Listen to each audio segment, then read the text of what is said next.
그다음에 신학에서 또 하나 중요한 것이 이제 이 율법과 복음이 어떻게 이해될 거냐 하는 것입니다.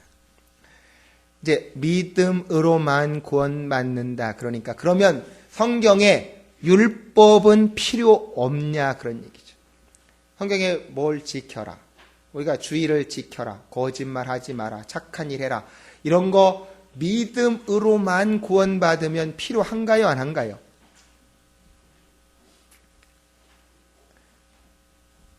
필요합니까? 안 합니까?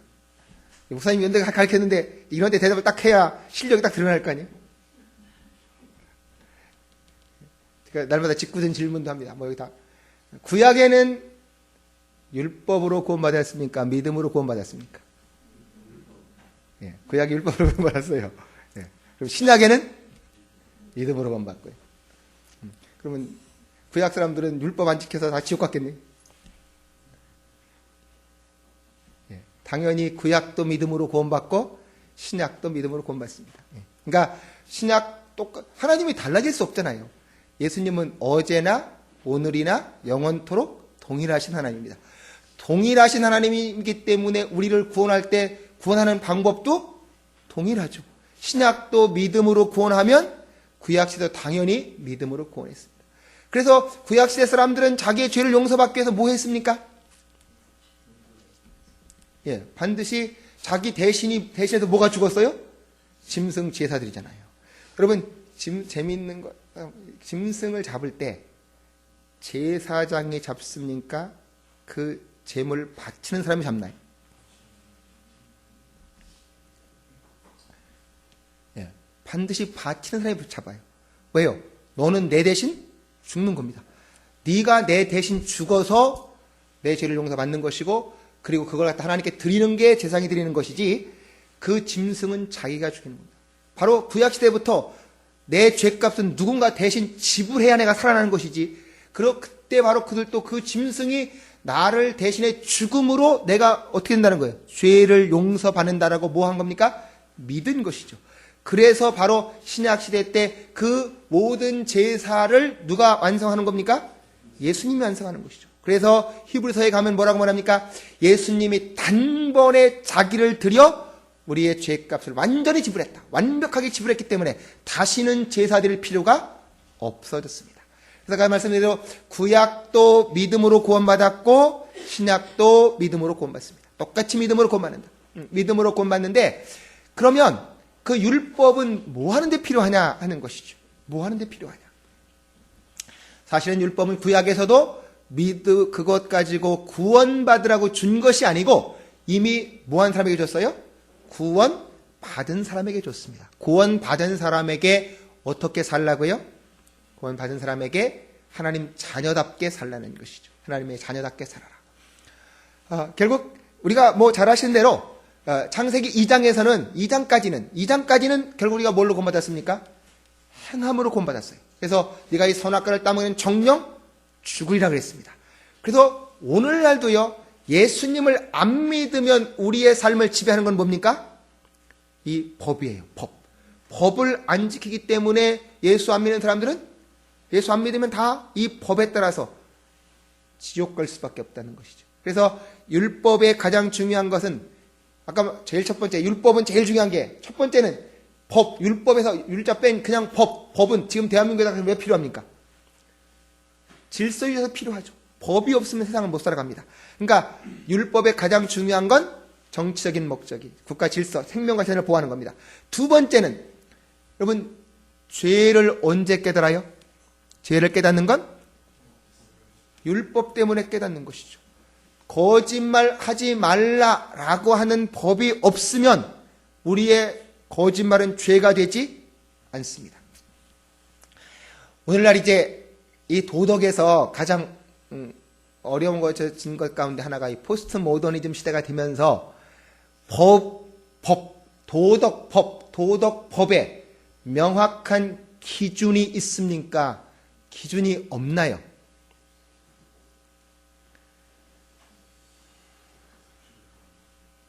예, 세상 사람들에게는 명확한 기준이 없습니다. 어떤 게 기준인가요? 성경에서는 누구의 뜻이 기준이에요?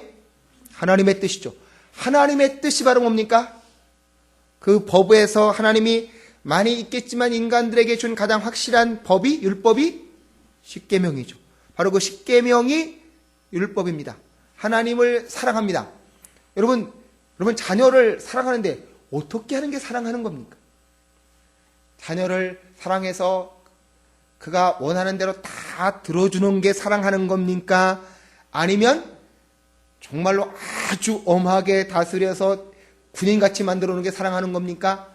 아니면 때리기도 하고 사랑도 적당히 풀어줘서 정말 균형 잡힌 인격을 갖추는 게 사랑하는 건가요? 사람들이 생각하는 사랑이 다 다르겠죠. 어떤 분은 정말 내가 볼 때 엄하게 해야 된다 해서 엄하게 하는 부모님도 있을 것이고, 또 어떤 분들은 정말 요즘 한국도 문제가 되지만 너무나 풀어줘가지고 이게 또 문제가 될 수 있는 것이고, 과연 사랑한다는 게 뭐냐는 거죠. 사랑한다는 게 뭐냐. 나 하나님 사랑해. 나 하나님 사랑하는데 하나님 나 오늘 저기 세상에 꽃이 너무 아름다워요. 오늘 거기 놀러 갈게요. 그렇게 해서 가면서 그렇게 하면 하나님 사랑하는 겁니까? 11조는 하나님 내가 요즘 좀 돈이 없으니까 나중에 돈 많이 벌면 내고 지금은 그냥 다 쓰고, 그게 하나님 사랑하는 거죠. 결과적으로 하나님은 사랑하는데 성경은 하나님은 어떻게 사랑하는 거예요? 나 이외에 다른 신을 섬기지 마라.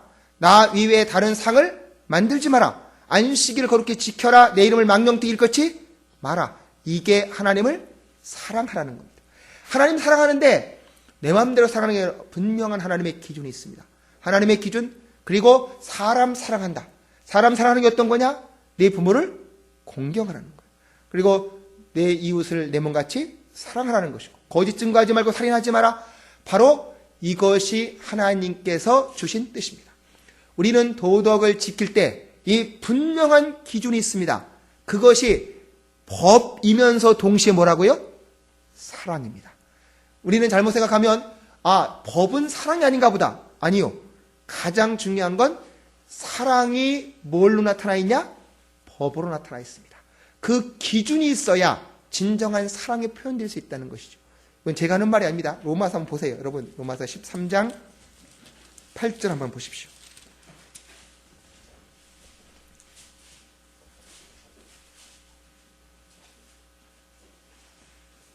자, 거기 13장 8절 보시면 거기 뭐라고 되어 있습니까? 피차, 로마서 13장 8절을 같이 한번 읽겠습니다. 피차 사랑의 빛 위에는 아무 빛도 짓지 말라. 남을 사랑하는 자는 율법을 다 이루었느니라.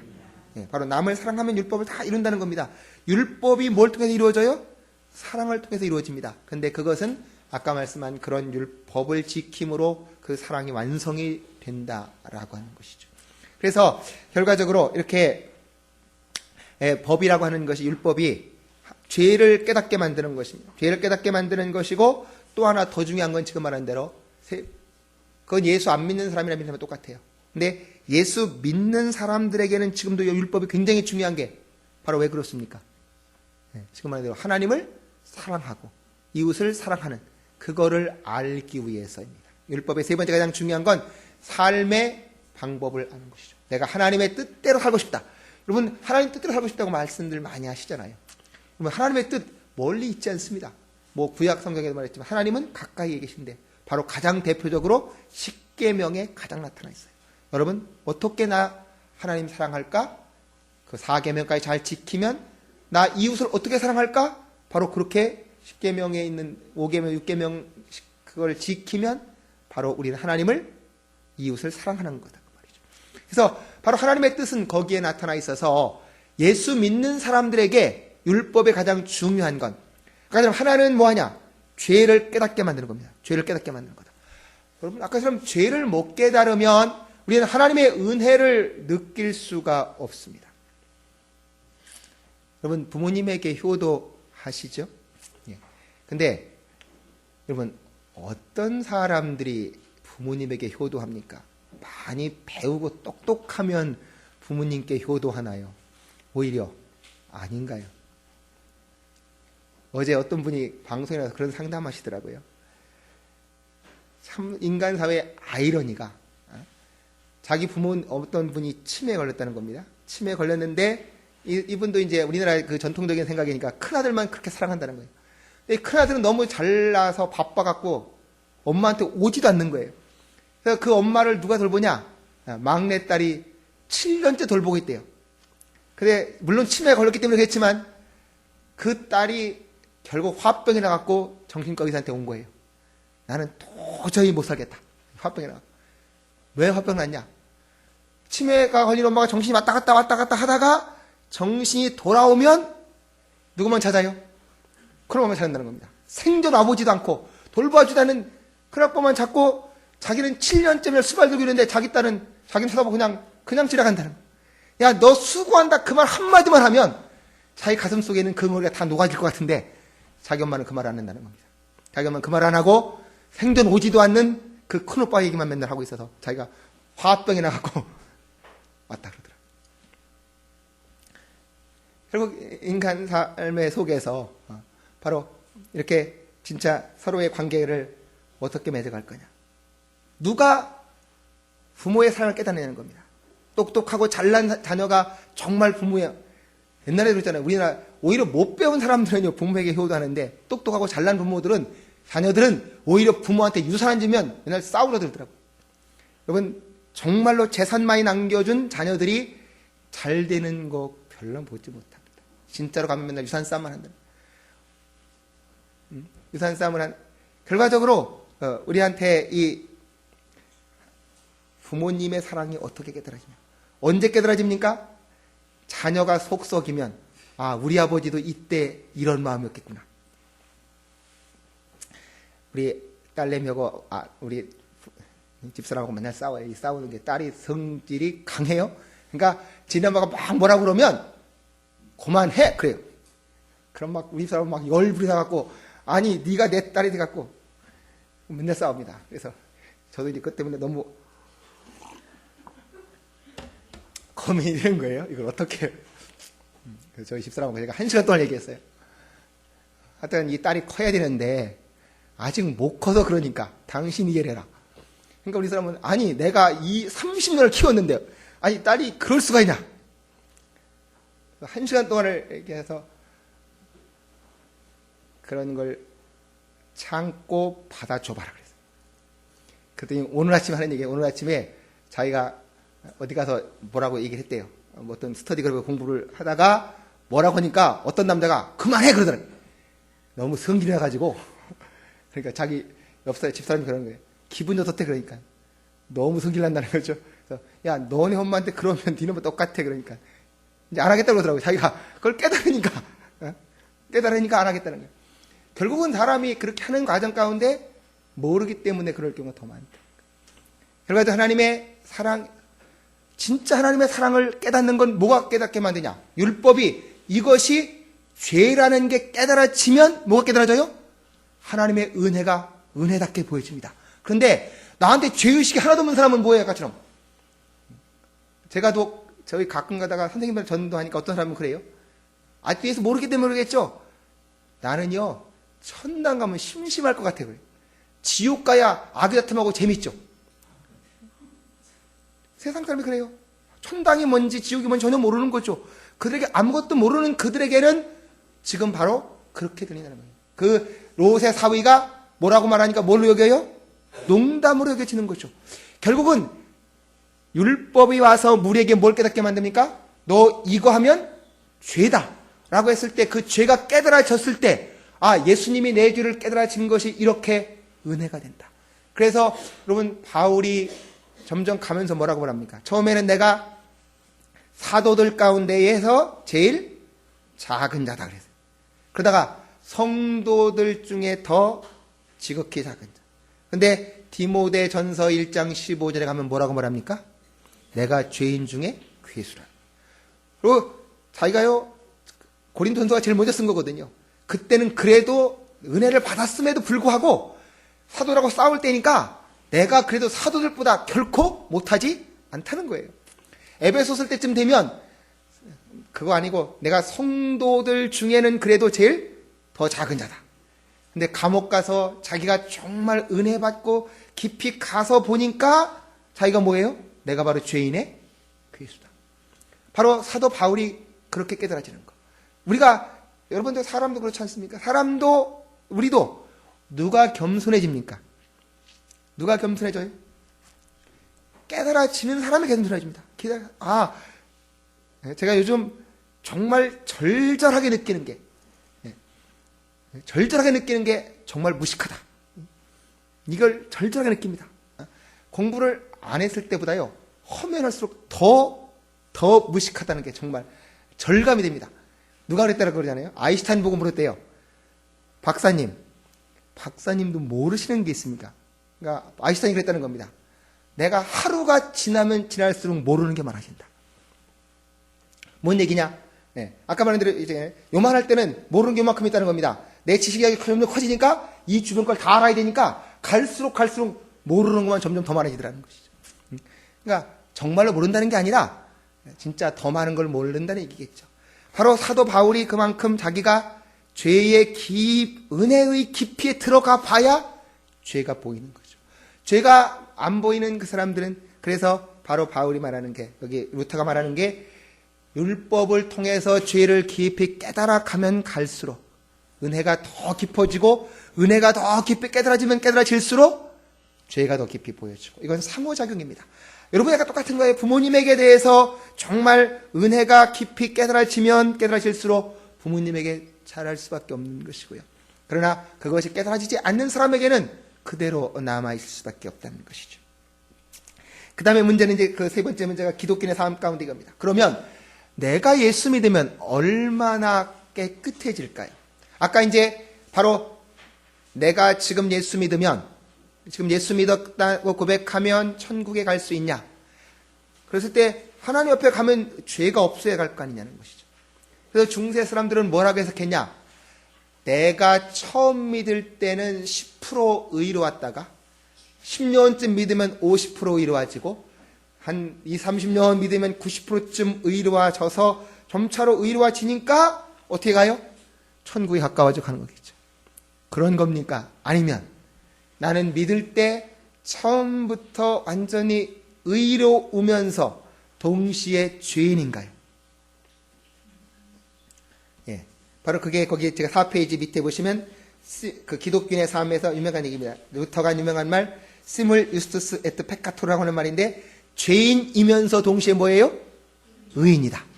아까 말한 대로 예수님이 나를 의롭다라고 봐주는 건 내가 의로워져서 의롭다라고 봐주는 게 아니고 누구 때문에요?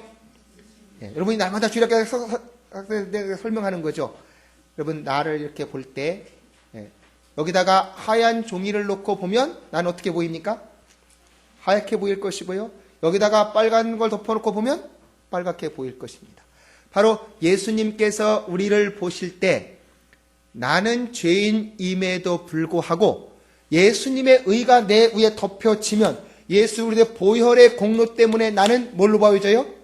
죄 없는 의인으로 보여진다. 그래서 예수님을 의지해서 완전히 예수님을 믿으면 나는 처음부터 하나님 앞에서는 의로운 자로 100% 의로운 자로 어떻게 되는 겁니까? 인정받는다. 그러나 나는 내 개인으로 보면 나는 역시 100% 뭐야? 아직까지도? 죄인이다. 이제 그 죄인에서 그 다음부터 성화가 점차로 되어 가야 되겠죠. 그래서 바로 우리는 처음부터 예수님을 믿으면 하나님이 믿음으로 나를 보실 때 나를 100% 의인으로 인정해 주어서 그 믿음으로 천국에 가는 것이고, 그 다음에 서서히 나는 이제 성화되어져 가야 되는 그런 모습이다. 그래서 기독교인의 삶은 처음부터 100% 의인이면서 동시에 죄인이다 라고 하는 것을 말씀을 드리겠습니다. 자, 루터가 아까 말씀드린 이렇게 보이는 겁니다. 여러분, 영적인 세계가 보이십니까? 가장 대표적으로 그렇게 묻잖아요. 요한복음 14장에 보면 예수님이 말했습니다. 내가 길이요 진리요 생명이니 나로 말미암지 않고는 아버지께로 올 자가 없다 말씀하시고, 너희가 내가 가는 길을 아니. 그러니까 빌립이 뭐라 그래요? 나한테 아버지를 보여 주십시오. 그러니까 예수님은 또 뭐라고 말씀하시는 거 아니까? 나를 본 자는 아버지를 보았건을 또 보여달라고 하냐. 무슨 얘기인가요?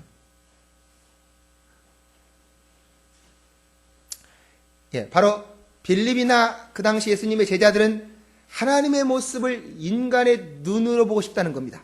눈으로 보이는 하나님의 모습을 보고 싶은 거죠. 그런데 예수님은 그 보이지 않는 하나님께서 육신을 입고 와서 바로 그 육신을 입고 지금 누구의 일을 하고 계십니까?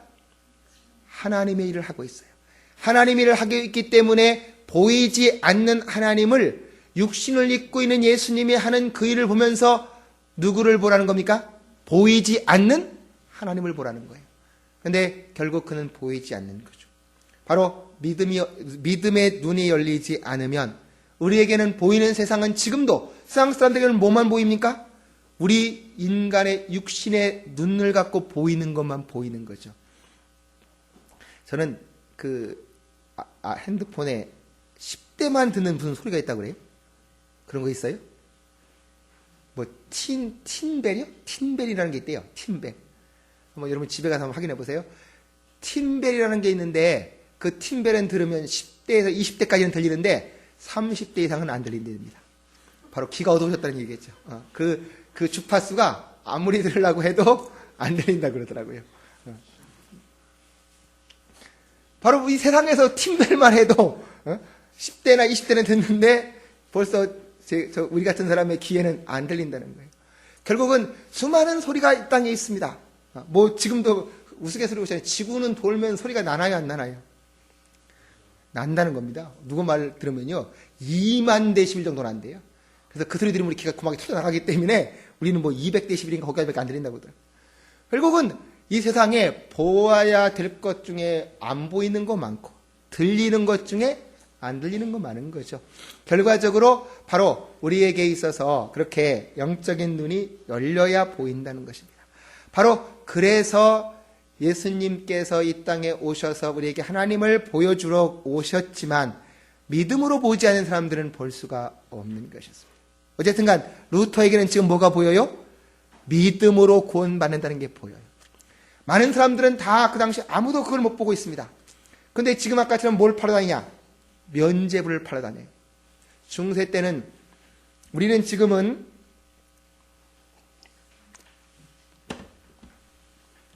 죄를 지으면 하나님께 잘못했으면 회개하죠. 회개하는데 중세 때는 어떻게 회개합니까? 중세 때는 회개하려면 반드시 신부님 앞에 가야 돼요. 신부님 앞에 가서 죄를 고백하는 걸 고해성사라고 그럽니다. 고해성사라고 그러는데 이제 거기 가서 자기 죄를 고백해요. 지금도 합니다. 사람들은 똑같이 고해성사를 하면 로마 가톨릭은 죄가 대죄, 중죄, 소죄가 있습니다. 그들이 가장 큰 대죄 가운데 한 가지는 낙태하는 것이 대죄예요. 그래서 죄에 따라서 벌을 줍니다.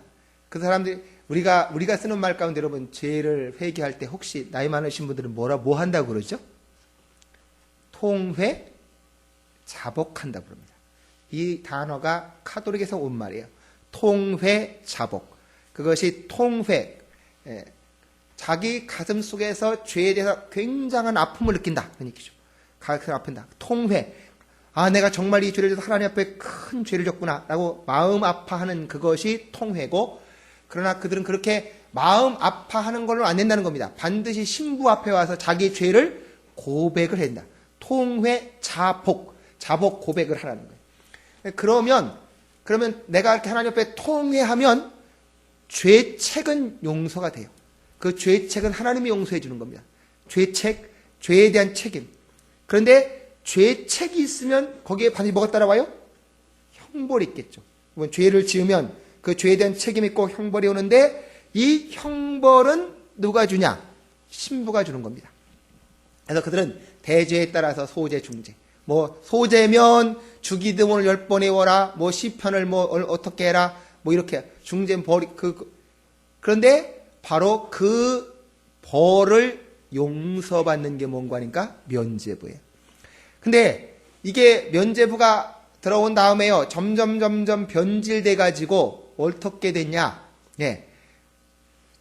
저기 연옥에 있는 사람 죄까지 용서받을 수 있다는 겁니다. 그러다가 처음에는 그게 순수하게 그냥 이렇게 주는 정도 했는데 돈을 받고 팔기 시작했어요. 팔기 시작해 여러분 뭐 국사 세계사 시간 혹시 배워보시면 잘 알 겁니다만 로마에 가면 지금 제일 큰 성당이 무슨 성당이 있죠? 예, 베드로 성당이 있습니다. 그 거대한 베드로 성당을 보니까 돈이 없어요. 그러니까 그걸 대대적으로 팔라고 했습니다. 대대적으로 팔아갖고 전 세계 교회에 팔라고 했는데 바로 루터가 있는 거기서 파는 거예요. 아까 말씀드린 대로 그 사람이 와서 이거 막 이렇게 종을 칩니다. 막대기나 막 모여서 하고 나서 그 태째라는 사람이 하는 거예요. 여러분 이 면죄부를 사십시오. 여러분이 면죄부를 사서 돈이 이렇게 연복궤로 땡그랑 떨어지면 여러분의 할아버지 할머니의 영혼이 연옥에서 탁 튀겨가지고 천당에 딱 들어간다는 겁니다. 근데 지금 그러면 연옥에서 어떤 일이 벌어지냐? 나처럼 여기다 불을 펴놨을까? 불을 펴갖고 여기다 손을 집어넣습니다. 지금 막 이렇게 불이 타가면서 보통은 지옥에서 지옥불이 산다고 그러는데 연옥은 사실은 그런 장소가 아니에요. 자기들이 처음에 갔을 때도. 근데 거기다 그걸 팔려니까 이제 그러는 겁니다. 그러니까 거기 집어넣는 거예요. 불을 집어넣고 막 이렇게 지글지글 고생하고 있으니까 살아나는 겁니다. 여러분은 지금 웃으시지만 지금 통일교회 가면은요. 통일교가 무슨 일을 하는지 아십니까? 통일교 여러분 통일교 혹시 통일교 본산지가 어딘지 아세요? 우리나라에서 지금 경기도 설악면 그 설악면이라고 있더라고요. 설악면 800만 평을 사가지고요. 거기 가면 정말 아방같이 지어놨습니다. 그걸 지으니까 돈이 필요한 거예요. 돈이 필요하니까 그 사람들 다 모아놓고 뭐라고 하는 거니까 여러분의 조상의 죄를 다 면제해야 된다는 겁니다. 근데 한 대에 3만 원씩이에요. 한 대. 그래서 아담부터 따지니까 지금까지 256세대래요. 그래서 돈을 내라는 겁니다. 그리고 돈 내고 나서 그런데요, 막 지금 죄가 떨어진다고 막 풀고 막 이러고. 그렇게 해서 지금 그 사람 돈을 뺏어내고 있어요. 뺏어내가지고 그 800만 평이라고 하는 어마어마한 땅을 사가지고 한번 여러분 가봐요. 가볼 수 있어요. 가보시고 어떤 세상인가. 근데 이것도 지금 똑같습니다. 돈을 그렇게 하라는 거죠.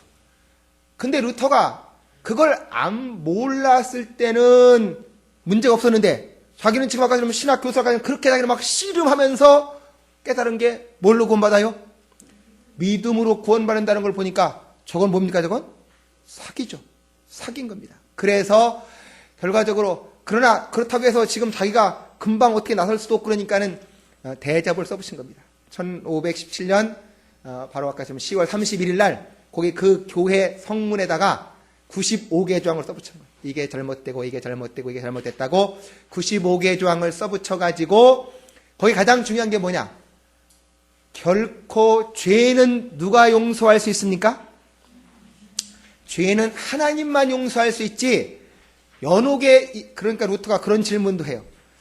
교황이 만약에 연옥에 있는 사람의 죄를 용서해 줄 수 있다면 다 용서해 줘야지 왜 돈 받고 용서해 줘야 되는 겁니다. 그러면서 차라리 그런 돈이 있으면 불쌍한 사람들한테 구제하는 게 하나님의 뜻에 맞다. 오직 차라리 그렇게 하려면 그거 가지고 선행을 쌓아라. 그리고 만약에 그게 공로라면 카톨릭 의학가서는 그게 자기가 착한 일하면 뭐가 쌓여요?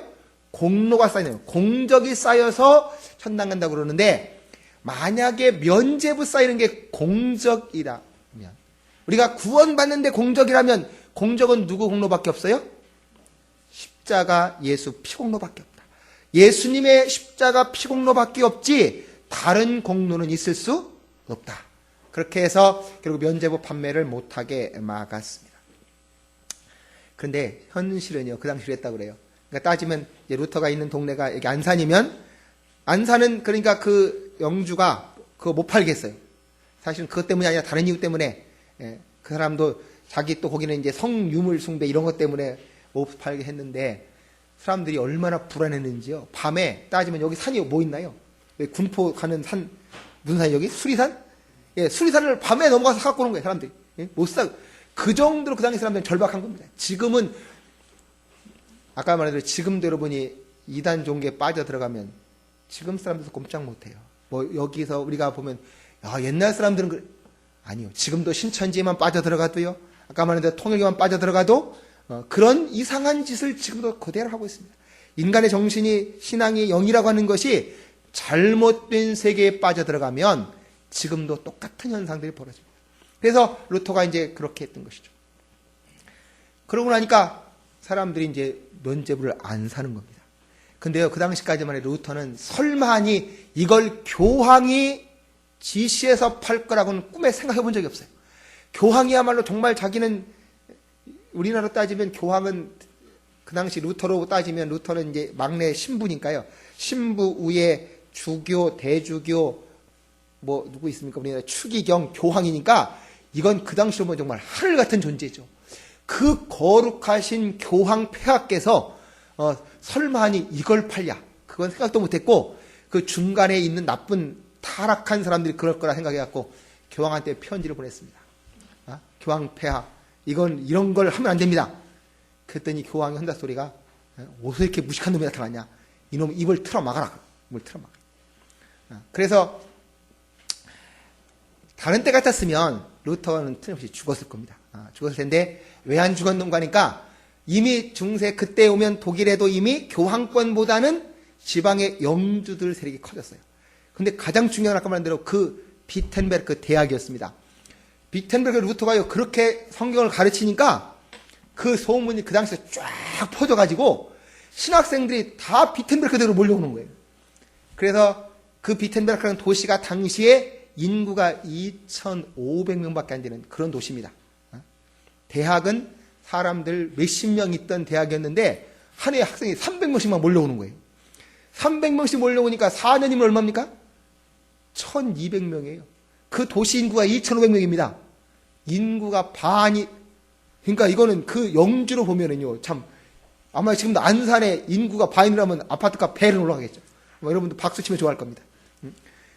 그러니까 영주로 보면은요, 이 루터는 보배 같은 존재예요. 뭐 다른 신앙적인 거 다 떠나갖고 이 친구가 없어지면 그 도시는 망해버리는 겁니다. 그래서 그 영주는 어떻게라도, 그 사람은 당시에 루터의 신학을 잘 몰라요. 잘 모르지만 이후 여한을 막느라고 루터를 보호해라 이겁니다. 그래서 루터가 보호를 받은 겁니다. 그래가지고 결국 루터가 이제 그렇게 보호를 받는데, 그러니까 할 수 없이 루터한테 물었습니다. 너 입 다물래? 아니면 논쟁할래? 그러니까 루터는 나 논쟁하겠다는 겁니다. 루터는 논쟁을 해보고 싶었다가 해서 95개 조를 해놨는데 아무도 안 왔어요. 아무도 안 와갖고 논쟁해보자. 그래서 이제 논쟁을 하는 겁니다. 그 논쟁하는 과정 가운데에서 1518년 하이델베르크 논쟁이라고 하는데 거기 두 가지를 말합니다. 루터는 논쟁하면은요, 당할 사람이 없었습니다. 왜 못 당하냐? 다른 신부들은요, 성경책 읽어본 적도 없어요. 맨날 앉아가지고 로마 교황 가라사대 무슨 이런 얘기만 하고 있지 성경책 읽어본 적이 없는데 루터는 성경을 읽어가지고 모르는 게 없습니다. 지금으로 말하면 급이 다른 거죠. 이 신부들하고 루터하고는 급이. 그러니까 정말로 우리가 여기서 신앙생활을 똑바로 하고 정말 믿음으로 살면 이 세상을 바꿀 수 있습니다. 우리가 지금도 얼마든지 세상을 바꿀 수 있다. 믿음으로 가는 사람은 하나님이 그를 통해서 역사하시는 것이지. 여러분, 다윗도 뭘 갖고 세상을 바꿨습니까? 예, 물면 또 다섯 개 갖고 가는 거예요. 그런데 갈 때 뭘로 갑니까? 믿음으로 가는 것이지 다른 거 아무것도. 내가 인간의 힘 갖고 뭘 하겠습니까? 오늘날도 지난번에 라이자 코리아라는 그 청소년 단체가 있어요. 근데 그 단체에 있는 그 목사님이 그러더라고요. 자기는 여기는 성도님한테 제가 부탁드리고 싶은 겁니다. 자녀들에게 정말 신앙교육을 철저히 시키자는 겁니다. 여러분, 우리가 세상의 공부를 시키는 데 있어서는요, 학원은 빠지면 되나요, 안 되나요? 주일학교는 빠지면. 예, 회복의 교회는 여름 성경학교를 그래도 저는 월화수 하기를 바랍니다. 근데 다 요즘 하는데 보니까 목금토 하면 굉장히 용감하고 금요일 날 오후부터 토일 해가 끝나더라고요. 그러니까 학원 강을 세상 일 하는 거는 전혀 손대면 큰일 나고, 그러면서 어떻게 하나님의 백성이 나오겠습니까? 세상의 것에는 그렇게 주눅 들어서 정말로 세상의 건 끌려가면서 하나님의 일은 저 뒷전으로 밀려나면서 어떻게 거기서 하나님의 진정한 백성이 나올까 하는 겁니다. 저는 뭐 세상 공부하지 말라는 얘기 결코 아닙니다.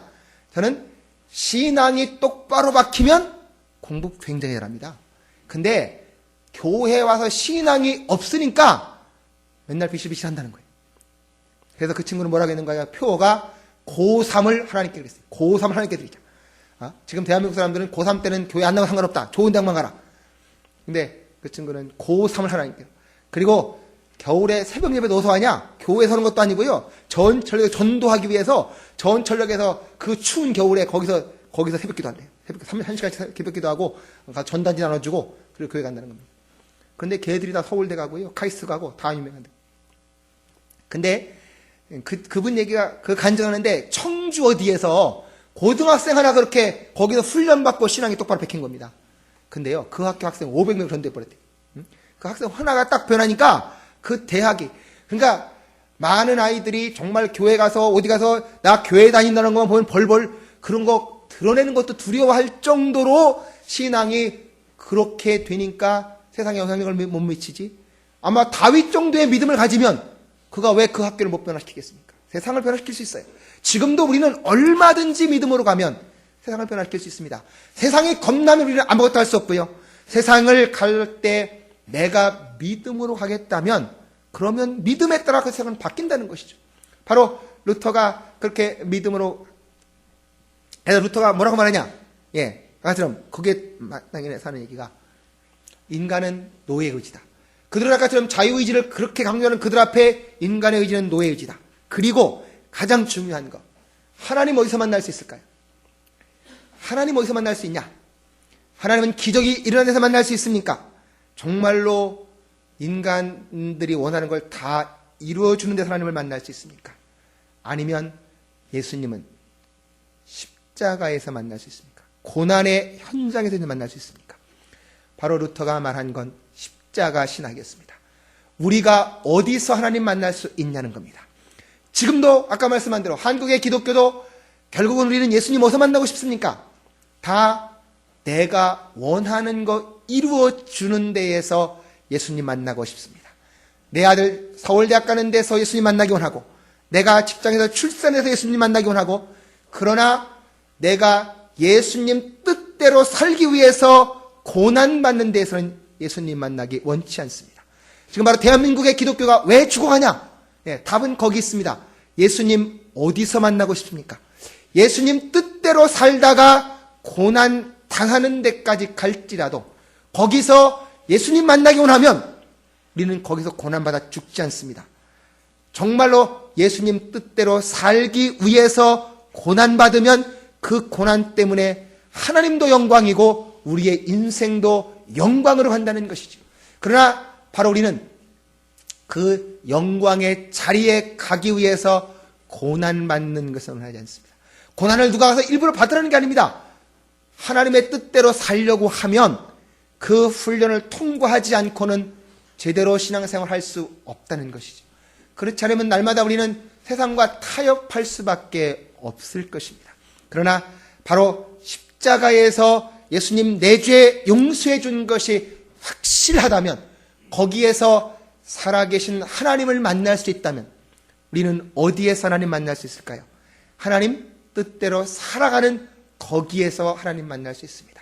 하나님의 뜻대로 사는 거에는 관심 없고 하나님이 내 뜻 이루어주기 원하는 거기에 가서는 결국은 세상과 타협하는 사람들. 그래서 저는 늘 그런 얘기를 해요. 지금 사단은 한국에서 예수 믿는 사람을 시험해보고 싶은데 예수 믿는 사람을 찾지 못해서 시험할 수 없답니다. 이 교회만 나가면, 학교에 가서, 직장 가서 예수 믿는 사람 아무리 찾아보려고 해도 안 보인다는 거죠. 너무 세상과 닮아서 구별이 안 가서 마귀도 시험할 수 없답니다. 마귀도 시험할 수 없을 만큼 우리는 세상을 닮아 살고 있고, 그러니까 한국의 기독교는 지금 세상에 아무런 역할도 못합니다. 오히려 세상이 날마다 말하다시피 교회를 걱정하고 있어요. 걱정하는 그건 뭡니까? 많은 분이 그런 얘기 하더라고요. 그들이 기대한 건 적어도 예수 믿는 사람들은 자기들과 다르게 살아주기를 원한다는 겁니다. 자기들이 세상에서 엉망진창으로 살망정 그래도 예수 믿는 사람들 너희들이라도 좀 똑바로 살아주기 바라는데 그렇게 살아주는 사람이 아무도 없다는 것이죠. 다 세상을 닮아서 세상과 똑같이 살아가는 것에 세상 사람들도 실망한다는 겁니다. 바로 우리가 날마다 찬송만 부르고 다니는 얘기는 결코 아닙니다. 날마다 기도만 하고 있으면 된다는 얘기는 아니라고 말이죠. 정말로 내가 하나님의 뜻이 이것이기 때문에 그렇게 살아가려고 노력을 하면 세상은 바로 거기에 영향을 받을 수밖에 없다는 거죠. 바로 이 십자가 신학의 가장 핵심은 예수님도 말씀했습니다. 너가 나를 따라오려거든 뭐 하라는 겁니까? 내 십자가 짊어지고 나를 따라오라는 거예요. 그 십자가는 사서 만들라는 것이 아니고 하나님의 뜻대로 살아가려고 하면 우리에게 다가오는 것이라는 것이죠. 그런데 거기서 가장 중요한 건 그 십자가 짊어지면 그 인생이 무너지냐? 결코 무너지지 않는다는 겁니다. 예수님 말씀하죠. 너희가 하나님의 나라와 의를 먼저 구하면 그러면 뭐 한다고요? 이 모든 것 너희에게 더해 주신다는 겁니다. 저는 그 간증이 늘 기억에 남아있어요. 여러분 정말 돈이 필요하신가요? 돈 필요하세요? 예. 돈 필요하시면 하나님 시험을 통과하십시오. 시험 통과하시면 그 이랜드 박성수 회장이 그런 얘기 하더라고요. 하나님은 정말 하늘에서 돈을 가지고 돈을 줄 사람을 찾는데 돈 주면 다 망해서 줄 사람이 없다고 그러더라고요. 여러분 돈 많이 주시면 정말 하나님 뜻대로 살 자신 있습니까? 여러분 정말 1,000억 원을 주시면 그 1,000억 원 때문에 흥할 것 같습니까? 망할 것 같습니까? 잘 모르죠. 그런데 확실한 통계는 여러분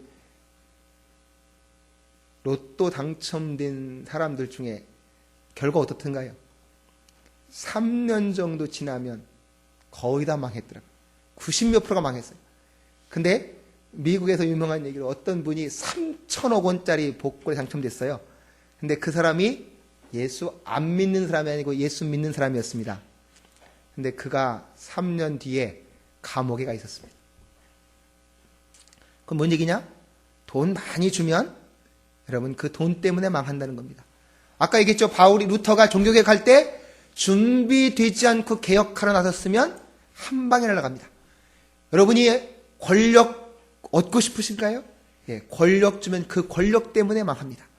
돈이 많이 주어지면 하나님의 뜻대로 훈련받지 않고 그것이 정말 그렇게 연단되지 않은 상태에서 주어지면 그건 독약이 될 수 있다는 겁니다. 결과적으로 바로 그래서 그분이 자기도 날마다 하나님 앞에 기도한다는 거예요. 하나님, 나한테 이런 돈이 주어지고 있는데 그런데 어떻게 해야 하나님의 뜻대로 쓰는 그 영적인 씨름을 할 때 자기도 놀라울 정도로 하나님이 부어주신다는 거예요. 바로 우리는 하나님의 뜻에 맞게 서는 데에는 관심이 없고 그렇게 주어지는 것에만 관심이 있는지도 모르겠습니다. 바로 십자가 신학의 가장 관심은 하나님의 뜻대로 살기 위해서 내가 훈련되어지면 그러면 바로 나중에 바울 칼빈도 결국 우리의 삶에 가장 중요한 게 뭐냐? 우리의 십자가 짊어지고 나를 부인하라는 겁니다. 나를 부인하고 바로 나를 부인한다는 건 내 인생 없어지라고 얘기가 아니고요. 바로 죄악된 욕망을 따라가는 나를 부인하는 거죠. 바로 아까처럼 제가 말씀드렸습니다. 저나 여러분이나 제 뼛속까지 있는 게 뭐냐? 저도 절절하게 뼛속까지 있는 게 뭐냐? 이기심입니다. 바로 나의 이익을 추구하는 마음이에요. 정말로 내 이익. 제가 그런 얘기를 했어요. 여러분이 아마 누구한테 돈이 있다는 얘기 해보십시오. 여러분이 만약에 내가 돈이 있다라고 말하면 그들의 반응이 어떻게 올까요? 여러분 주변에 있는 사람에게 돈이 있다고 얘기하면은요, 여러분을 어떻게 이용해 먹을까 아마 그분들 그날부터 궁리하고 거의 그 돈 뺏어갈 겁니다. 상대방이 정말 잘 되게 해주는 사람 눈 씻고 봐도 없다는 것이죠. 저도 그래요. 제가 그렇다는 겁니다. 제 속에 뭔가 주어지면 정말 처절하게 영적 씨름하지 않는 한 어디로 가냐? 나의 이익을 찾아갑니다. 나의 이익을 찾아가고 바로 그래서 기독교인의 삶 가운데 가장 핵심이 뭐냐? 바로 자기를 부인하라는 거예요. 이 십자가 신학에서 가장 중요한 거 예수님 마지막에 그러잖아요. 내 뜻대로 마시고 누구의 뜻대로 하는 겁니까? 하나님의 뜻대로 하는 것이고 바로 그만큼 철저하게 우리는 자기 욕심 챙기는 거 당연하죠. 당연합니까? 바로 그것은 예수님의 뜻과는 별로 관계가 없다는 거죠. 바로 그 자기의 탐욕스러운 거. 아까 십계명도 뭐라고 했습니까? 남의 걸 탐내지 말라는 거예요. 남의 걸 탐내지 말라는데 우리는 그 탐내면서 그 탐내는 게 하나님께서 이루어져야 된다는 그런 생각을 하고 살지 않냐는 것이죠. 바로 그게 바로 우리의 영적인 싸움입니다. 바로 루터는 이 95개 정에서 바로 그 십자가 신학에 저는 가장 중요한 것이 하나님 어디서 만날 거냐는 거예요. 하나님 어디서 만날 것이냐? 내 뜻 이루어져서 영광되는 거기서 만날 것인가? 하나님의 뜻을 이루기 위해서 예수님 언제 하나님의 뜻을 이루었습니까? 십자가에서 우리의 죄값을 지불하면서 거기서 하나님의 뜻을 이루셨고 우리 인간의 삶에 필요한 구원을 이루셨습니다. 그래서 다음에 갔고요. 다음에 이제 마지막 솔라 스크립처에서 많이 그 다음에 라이프리치 논쟁에서는 바로 그 십자가 그 솔라 스크립처라는 걸 했어요. 이게 무슨 얘기인 거 아니까 이제 로마 카톨릭이 루터가 이렇게 세력이 커져가니까 이 루터를 어떻게 제거할까 이 생각을 한 거예요. 루터를 제거하려고 보니까는 루터를 거기 7페이지입니다. 라이프치 논쟁 그 오직 성경으로 이렇게 가서 이제 그 사람을 제거하려고 하다가 보니까 종교회의를 열어서 이 사람을 이단자로 몰아가려고 작심을 했습니다. 그래서 그 종교회의를 하면서 뭐라고 했냐? 교회의 머리가 누구냐 물었어요. 로마 카톨릭은 당연히 교회 머리가 누굽니까? 교황이죠. 그러니까 루터가 말하는 겁니다. 야, 교황이라고 성경에 뭐라고 그랬는데? 에베소서 4장 15절 16절에 보시면 너희가 잘하는데 어디까지 자라요? 교회의 머리이신 그리스도에게까지 자라라 그랬어요. 그러니까 그리스도가 머리다 그러니까는 그 사람들이 그 다음에 그 반대편에 뭐라고 말했냐? 그러면 마태복음 16장 18절은 뭐냐는 겁니다. 예수님께서 내가 너에게 음부의 권세를 주니까 네가 땅에서 매면 하늘에서 매이고 땅에서 풀면 하늘에서 풀린다. 바로 그래서 로마 교황들이 뭘 갖고 있다는 거예요? 천국 열쇠를 갖고 있고 그래서 아까 그들이 말하다시피 죄를 고백해서 그들이 용서해주면 하늘에서 풀리는 거고 용서 안 해주면 안 풀린다. 그렇게 말하는 겁니다. 우리가 바로 그들은 뭘 갖고 있어요? 죄 용서는 천국 열쇠를 갖고 있는 거예요. 그럼 이게 무슨 얘기냐 하는 거죠. 그러니까 루터가 성경을 똑바로 해석해라. 거기 바로 반석, 그 반석이 뭐냐는 거예요. 내가 이 반석 위에 교회를 세우리니 이 반석에 음부의 권세가 결국 침범하지 못할 거다. 이게 마태복음 16장 16절에 있는 얘기 아닙니까? 이 반석이 뭐죠? 이 반석이 바로 로마 카톨릭에서는 베드로라는 거예요. 베드로가 일대 교황이어서 지금까지 온다는 겁니다. 그러니까 루터가 그랬어요. 아니 사람이 어떻게 교회가 세우냐? 교회는 누구 위에 세워야 됩니까? 하나님 위에 세워야 된다. 그러니까 주는 그리스도시요 살아계신 하나님의 아들이라고 하는 신앙 고백. 바로 예수님이 하나님의 아들이시라고 하는 신앙 고백 위에 교회가 세워지지 어떻게 그렇게 교회가 세워질 수 있냐. 그러면 천국 열쇠는 뭐냐? 루터는 말했습니다. 천국 열쇠는 바로 우리에게 가서 하나님 예수님이 뭘 줬어요? 복음을 줬다. 가서 복음을 전파할 때에 그가 믿으면 그에게서 뭐가 벗겨집니까? 죄가 벗겨지는 것이고 그가 믿지 않으면 매어져 있는 거다. 그래서 그 열쇠라고 하는 건 바로 우리한테 준 뭐냐? 복음 전도하는, 복음을 선포하는 권한이다. 그래서 결국 우리가 복음을 선포하는 권한이어서 그것이 천국 열쇠는 그렇게 잘못된 거다. 그렇게 풀었습니다. 그러니까 그 다음에 하는 얘기가 너 가만히 보니까 옛날 100년 전에 이단자로 죽었던 후스하고 똑같은 소리 한다.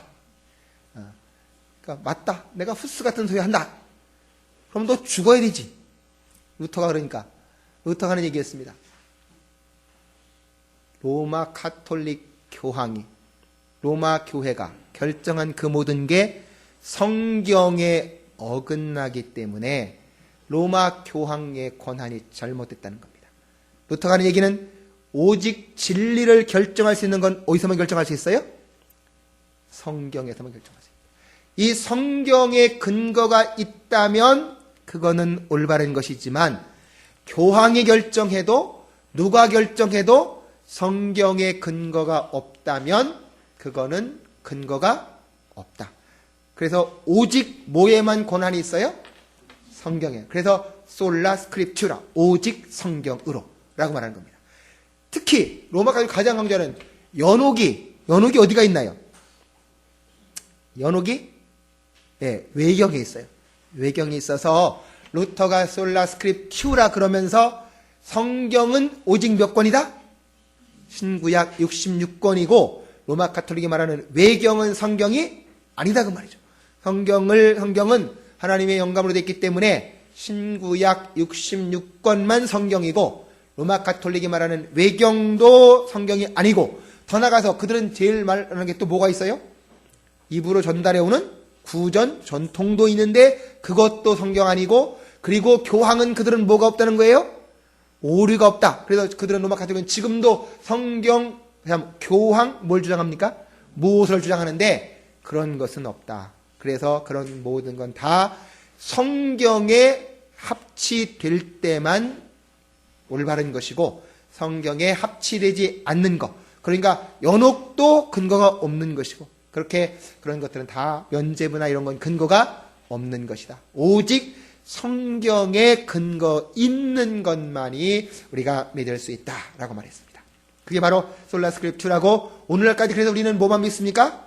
이 성경 66권을 믿는다. 이 성경 66권 밖에 있는 연옥이나 아까 말한 대로 인간이 공로 쌓아서 천국 간다고 하는 그런 것들은 다 잘못된 것이다. 그래서 우리가 로마 카톨릭은 결코 우리가 그렇게 우리가 같이 갈 수 없는 그런 신앙 위에 서 있다 하는 것이죠. 그 다음에 이제 그 다음에 간 것이 이제 오직 기독교인들의 그 제사장직의 문제입니다. 이 제사장직의 문제는 뭔가 하니까 로마 카톨릭의 교회에서는요. 자, 루터가 보니까 교회가 어떻게 됐습니까? 교회를 개혁을 해야 되겠어요. 근데 교회는 너무 지금 부패된 거죠. 너무나 부패돼 개혁을 해야 되겠는데 로마 가톨릭은 뭐라고 말하냐? 가르치는 교회가 있고 배우는 교회가 있습니다. 그래서 로마 가톨릭에 가면 성직자들은 가르치는 교회고 평신도들은 배우는 교회예요. 배우는 교회 성도들은 교회에 오면 100% 순종만 해야지 어떤 말도 할 수가 없습니다. 교회는 썩어서 부패되어 있어요. 그런데 성직자들은 개혁을 안 하고 있습니다. 그럼 개혁할 길이 있나요, 없나요? 개혁할 길이 없는 겁니다. 그래서 루터가 주장한 것이 뭔가 하니까 우리 모두 믿는 사람들은 다 뭐다? 제사장이다. 근데 루터가 이걸 그냥 뭐 개혁하려고 한 건 아니고요. 아까 말씀드린 대로 바로 성경이 뭐라고 말하고 있냐? 그러니까 베드로전서 2장 9절에 한번 가보시겠습니다. 베드로전서 2장 9절. 여러분 너무 잘 아시는 말씀이죠. 베드로전서 2장 9절. 자, 우리 같이 한번 읽어보겠습니다. 오직 너희는 택하신 족속이요 왕같은 제사장들이요 거룩한 나라요 그의 소유된 백성이니 이는 너희를 어두운 데서 불러내어 그의 귀한 빛에 들어가게 하신 자의 아름다운 덕을 선전하게 하려 하시니라. 거기 보면 바로 우리 자신들을 뭐라고 했습니까? 오직 너희는 택하신 족속이요 바로 왕같은 제사장이다. 바로 루터가 얘기하는 것이 바로 로마 가톨릭은 뭐라고 말했냐? 지금도 로마 가톨릭은 뭐라고, 그들은 바로 그 성직자를 뭐라고 부르죠? 예, 사제라고 불러요. 신부라고도 부르고 바로 사제. 사제라는 뜻이 뭡니까? 제사장이라는 뜻이에요. 제사장. 로마 가톨릭은 지금도 이거를 로마 가톨릭은 거기를 뭐라고 말하면 뭡니까? 그럼 부를 때 이거를 제단이라고 불러요. 제단. 그러니까 로마 가톨릭은 구약의 제사장들과 똑같이 지금도 제사장들이에요. 그래서 그들은 로마 가톨릭에서는 원래 가서 보면 미사 드릴 때 제일 처음에는 그 사람 우리는 이렇게 성도의 말씀을 선포하는데 그들은 가톨릭에서는 이렇게 돌아서 가지고 성도들을 대표해서 내가 제사를 드리는 겁니다. 그래서 제사장이었고 지금도 바로 그렇게 말한다. 그들은 날마다 그렇게 제사를 반복해서 드리고 있고 그렇게 제사를 드려야 그게 뭐가 됩니까? 공로가 되는 거예요. 그래서 그 공적이 쌓여야 어디 가요? 천국 가요. 중세 때 바로 로마 교황의 제일 막강한 고난이 뭔가 하니까 너 미사 못 드려 하는 겁니다. 그 당시 왕들도 꼼짝 못하게 만들어 놨던 게 그 한마디였어요. 다른 말로 하면 뭐예요? 너? 지옥 가 그런 얘기예요. 바로 그래서 루터가 하는 얘기가 바로 우리는 다 예수 믿으면 다 뭐예요? 우리는 제사장이다. 바로 우리가 원래로 말하면 하나님의 아들은 누구만 하나님의 아들이신가요? 예수님 한 분이시죠. 그런데 예수님을 믿으면 우리가 예수님의 그 아들에 같이 참여해서 우리가 뭐가 돼요? 하나님의 아들이 되죠. 바로 예수님께서 온전한 제사장이십니다. 내가 예수 믿을 때 그 예수님의 제사장직에 내도 동참해서 우리 모두 다가 뭐가 돼요? 제사장이 된다. 그래서 사실 여러분 교회 들어오면 제일 처음에 뭐라고 부르죠? 성도. 성도란 말이 기분 좋으세요? 교회 들어오면 초신자인가요? 예, 성도 굉장히 엄청난 말입니다. 로마 카톨릭에서는 최고 높이 올라간 사람이 성자예요. 세인트입니다. 여러분 영어책 같은 데 보시면 뭐 세인트 폴, 세인트 뭐 존 해서 바로 그 성자라는 뜻이거든요. 그러니까 그들은 제일 밑에 지금 보통 그냥 신자들이 있고요. 그 위에 복자가 있고 뭐 또 뭐가 있고 제일 위에가 세인트입니다. 그래서 우리나라에도 뭐 여러분 103인 뭐 시성을 해줬잖아요. 그런 분들이거든요. 그런데 루터는 뭐라고 말했냐? 예수 믿으면 다 우리는 뭐다? 거룩한 사람이다. 우리는 예수 믿어서 하나님의 거룩한 백성이기 때문에 모든 사람이 다 거룩한 세인트다. 그래서 우리는 이제 신분의 차이가 전혀 없다는 겁니다. 예수 믿으면 성직자든 사실은 평신도라는 말이 그들이 말할 때는 로마 카톨릭이 말할 때는 속되다, 더럽다는 뜻입니다. 자기들은 거룩하고 평신도들은 더럽고 그래서 너희는 속되고 나하고는 질적으로 달라 했던 건데 루터가 말할 때 성경이 보여주는 게 뭐냐? 우리는 똑같이 뭐다? 하나님의 거룩한 백성이다. 다 같은 성도다. 그렇게 표현한 것이고요. 그래서 신분의 차이가 없고 그러니까 평신도들도 뭐 할 수 있다? 교회 개혁할 수 있다. 그래서 당시 로마 교회가 부패한 거에 대해서 그러니까 그 당시 독일의 귀족들 보고 나서서 교회를 개혁하라. 이제 그렇게 주장을 했던 겁니다. 그래서 루터가 가장 중요한 건 오늘날 목사님이나 평신도나 신분의 차이는 하나도 없다. 다 똑같은 하나님의 거룩한 백성으로 세인트입니다. 근데 뭐가 달라요? 하는 일이 다른 거죠. 일이 다른 겁니다. 목사님은 말씀 잘 가르치는 사명을 갖고 있고 바로 우리들에게는 이제 그래서 루터가 이제 그 다음부터 한 얘기입니다. 그러면 우리들이 여러분 세상에서 여러분이 하시는 직업은 거룩합니까? 속된가요? 예? 예, 바로 그 직업이 거룩하다는 겁니다. 루터가 말하는 게 그래서 이제 우리가 소위 말하는 콜링 받았 하나님이 나를 부르셨다. 하나님이 우리를 부르실 때 가장 1차적으로는 구원으로 부르십니다. 여러분 다 하나님의 거룩한 백성으로 불렀어요. 그 거룩한 백성이 하는 일은 다 똑같이 거룩합니다. 여러분이 가서 직장에서 일하는 거 누구 일하는 겁니까? 하나님의 일을 하는 겁니다. 교회 와서 이것만 거룩한 것이 아니고 여러분이 내가 믿음을 가지고 하나님을 섬기는 마음으로 하면 그게 누구의 일이 돼요? 하나님의 일입니다. 바울도 그래서 뭐라고 합니까? 사람 섬기듯 하지 말고 누구 섬기듯 해라? 하나님 섬기는 그런 마음으로 하는 거죠. 여러분 아까처럼 세상에서 그런 자세로 일하면 세상에 영향력을 안 미치겠냐는 거죠. 세상 사람과 똑같은 자세가 아닌 그래서 바로 루터나 칼빈이 주장한 게 우리의 직업은 누가 주신 거다? 하나님이 주신 소명. 바로 그래서 나온 유명한 말이 직업 소명설입니다. 내가 갖고 있는 이 직업 하나님이 주신 것이고 하나님이 주신 것이라고 하는 그 정성된 마음을 가지고 내가 일을 하자라고 하는 것이죠. 그래서 바로 거기에서 현대의 직업 윤리관이 나왔습니다. 이제 마지막으로 가서 제일 그 10페이지 가서 칼빈의 칭의와 성화의 관계만 하고 마치겠습니다. 자, 아까 말씀드렸어요. 이미 또 말씀드렸지만 이제 믿음으로 구원받는다. 그러니까 로마 카톨릭에서 한 얘기입니다. 그러면 저 개신교 신자들은 선행하기 싫으니까 저런다는 거예요. 선행하기 싫은다니까. 그래서 루터도 했지만 그걸 더 정확하게 설명한 사람이 칼빈입니다. 결국은 칭의와 성화는 떨어질 수 없다는 것입니다.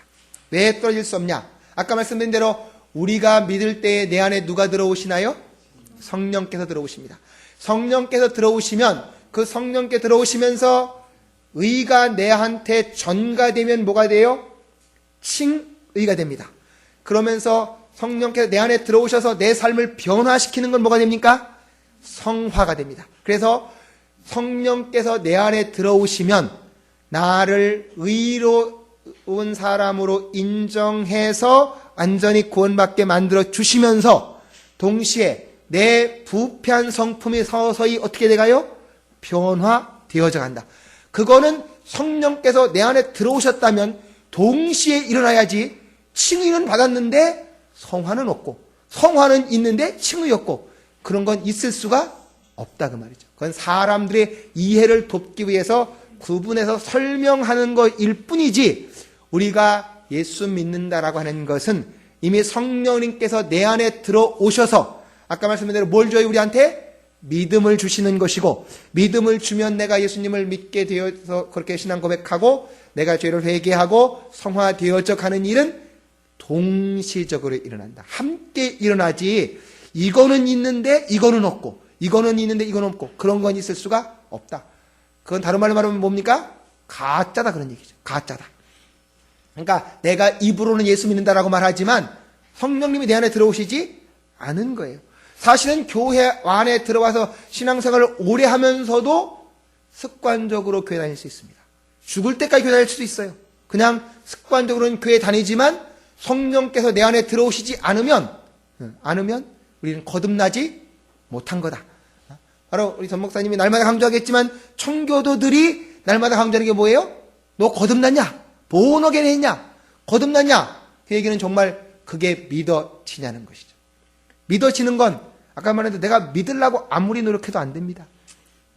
저 기억 너무 생생해요. 제가 제일 처음에 갔던 것이 1974년도였어요.